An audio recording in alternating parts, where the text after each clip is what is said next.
Olá pessoal, meu nome é Breno Arantes Faria, sou graduando em farmácia pela Universidade Federal de Ouro Preto, faço parte do programa de educação tutorial PET Farmácia e desenvolvo pesquisas no Laboratório de Desenvolvimento Galênico e Nanotecnologia. Hoje eu vou falar um pouco sobre o sequenciamento de DNA, que é desvendando o código da vida. O sequenciamento de DNA é o processo realizado para se determinar a sequência exata de nucleotídeos em uma molécula de DNA. Isso significa que, ao sequenciar um fragmento de DNA, será possível conhecer a sequência em que as 4 bases nucleotídicas, adenina, guanina, citosina e timina, ocorrem dentro dessa molécula de ácido nucleico. A sequência nucleotídica é a base para o conhecimento de um genoma ou gene. Ela contém as informações sobre as propriedades hereditárias e bioquímicas da vida. É através dela que é possível compreender a construção e estrutura das células e organismos. O sequenciamento do DNA foi fundamental para as informações genéticas começassem a ser desvendadas. Por essa razão, é indispensável para a pesquisa biológica. O DNA, o ácido desoxirribonucleico, é um material genômico das células, ou seja, ele contém as informações genéticas usadas no desenvolvimento e funcionamento de todos os organismos vivos conhecidos. O DNA, juntamente com o RNA e as proteínas, formam as 3 principais macromoléculas essenciais para a vida. A molécula de DNA é composta por 3 substâncias químicas: as bases nitrogenadas, chamadas adenina, timina, citosina e guanina, representado pela forma azul na esquerda e pelas formas coloridas da direita. Ela também é formada pela pentose, que é um açúcar que possui moléculas formadas por 5 átomos de carbono, representado pela cor vermelha na esquerda e pela letra D na direita, e pelo fosfato, que é um radical de ácido fosfórico, representado em amarelo na esquerda, e pela letra P na direita. Os últimos 100 anos testemunharam uma verdadeira revolução no entendimento de como a informação genética é armazenada, usada e transmitida. Em 1850, Mendel demonstrou que as características são transmitidas por hereditariedade ao longo das gerações. Em 1944, o grupo do pesquisador Oswald Avery demonstrou que a transferência de informações entre organismos, no caso bactérias, é viável e que ocorre pelo material genético, o DNA. Em 1953, James Watson e Francis Crick desenvolveram a estrutura de dupla hélice do DNA. Isso ajudou no desenvolvimento da biologia molecular e da engenharia genética. Em 1970, Frederick Sanger e Walter Gilbert desenvolveram as tecnologias de sequenciamento de DNA, e assim tornaram possível que a informação genética começasse a ser desvendada. Até então, a manipulação de genes individuais ou de pequenos trechos de DNA parecia uma tarefa insuperável. O sequenciamento permitiu compreender melhor a estrutura e a função dos ácidos nucleicos. Esse foi o ponto de partida para hoje ser comum isolar e estudar um trecho de DNA. Frederick Sanger foi responsável por 2 dos mais importantes avanços na área de genética. Primeiro, no início da década de 50, ele desenvolveu um método para determinar a sequência de aminoácidos de um polipeptídeo e fez funcionar no sequenciamento de aminoácidos da insulina. Esse trabalho, finalizado em 1955, forneceu a primeira prova de que os aminoácidos em uma proteína estão presentes em uma sequência constante e geneticamente determinada.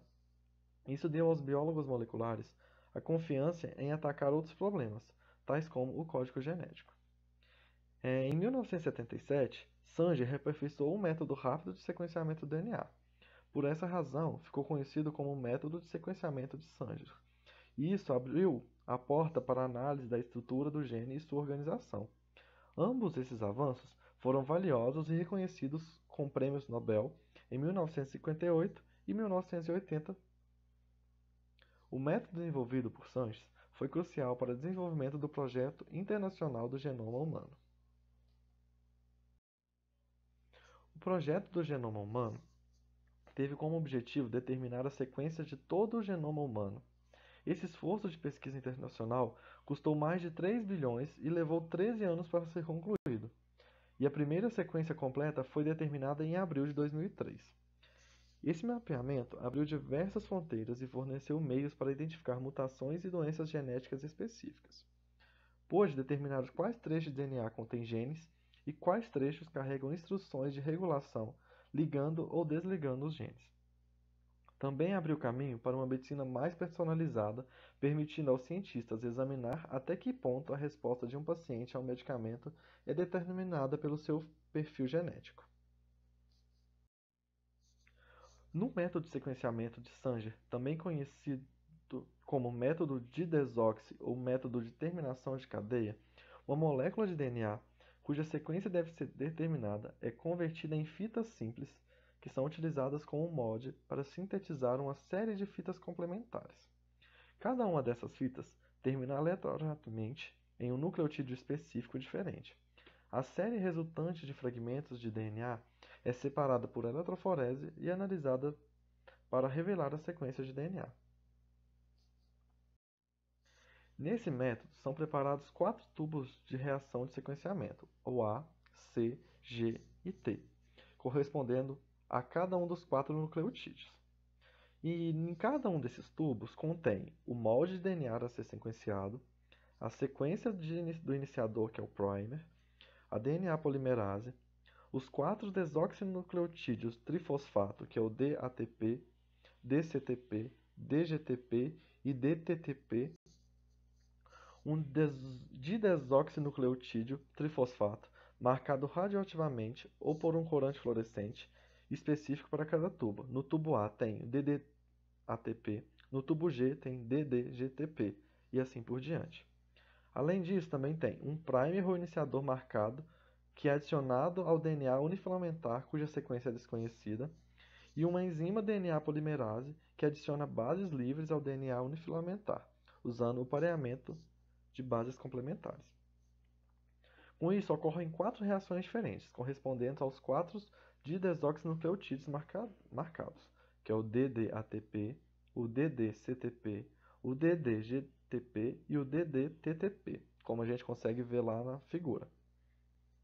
Eles terminam a sequência de DNA sempre que são incorporados, ao contrário do desoxinucleotídeo normal, que é o DATP, DCTP, DGTP e DTTP, correspondente às bases A, C, G e T, respectivamente.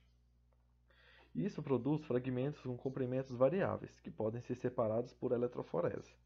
A posição de cada fragmento no gel é indicada pela emissão de partículas radioativas do marcador, o que permite a leitura direta da sequência de DNA. Embora o mesmo método seja ainda utilizado, vários aperfeiçoamentos ocorreram. O sequenciamento de DNA automatizado foi um deles. E aí a gente pode ver que os avanços técnicos possibilitaram automatizar o sequenciamento, trazendo melhorias para os métodos de Sanger. Os equipamentos são capazes de misturar os reagentes, aplicá-los, fazer correr e ler a ordem das bases de nucleotídeos a partir de um gel. O uso de nucleotídeos terminadores de cadeia, marcados com agentes fluorescentes de cores diferentes, facilita esse processo. As 4 reações de síntese podem ser realizadas no mesmo tubo, e os produtos podem ser separados em uma única canaleta de gel por eletroforese capilar. Um detector lê e grava a cor do marcador fluorescente em cada banda à medida que ele passa. Assim, a sequência pode ser analisada. Um dos principais avanços que temos na área é sobre o sequenciamento de nova geração, o NGS. E através dele é possível realizar o sequenciamento de um genoma inteiro em questão de dias. O princípio básico das plataformas de NGS está em sequenciar várias moléculas diferentes ou vários fragmentos diferentes provenientes do mesmo genoma em paralelo. Isso é possível graças à integração de ferramentas de nanotecnologia, robótica e informática em aparelhos de alto desempenho. Entre esses avanços mais recentes, também podemos citar o sistema MISEQ. Ele oferece a primeira solução de sequenciamento completa, integrando clusterização, amplificação, sequenciamento e análise de dados em um único instrumento. O pequeno espaço ocupado se encaixa facilmente em praticamente qualquer ambiente de laboratório. E o sistema MISEQ também aproveita a tecnologia de sequenciamento por síntese, a SBS e Lumina, a química de sequenciamento de nova geração mais utilizada, e aí temos a figura do tamanho do aparelho. Também temos o Oxford Nanopore, que é uma tecnologia para sequenciamento de nucleotídeos, em desenvolvimento pelo Oxford Nanopore Technology, a ONT. O sequenciamento por nanoporos baseia-se na leitura de uma molécula de DNA conforme essa atravessa o nanoporo. Entretanto, essa tecnologia ainda está em desenvolvimento e está passando constantemente por aperfeiçoamentos. Hoje é possível, portanto, determinar mais rapidamente uma sequência completa de genoma humano, muito diferente do que aconteceu no período do projeto Genoma. Os pesquisadores agora eles são capazes de comparar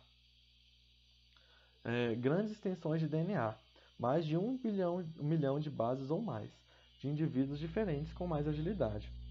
E essas comparações podem gerar uma enorme quantidade de informações sobre o papel da herança na susceptibilidade a doenças e em respostas a influências ambientais. Abrem-se, assim, novas perspectivas para a medicina baseada nas características genéticas de cada indivíduo, criando um vasto potencial para diagnósticos e terapias. Da mesma forma, é possível determinar todo o conjunto de micro-organismos presente em um ambiente que é o microbioma, a partir do sequenciamento de todo o DNA ali encontrado, ou até mesmo comparar sequências do genoma de diferentes tipos de animais e organismos, fornecendo os insights sobre a biologia do desenvolvimento e da evolução. Essas foram as referências que eu usei e muito obrigado pela atenção.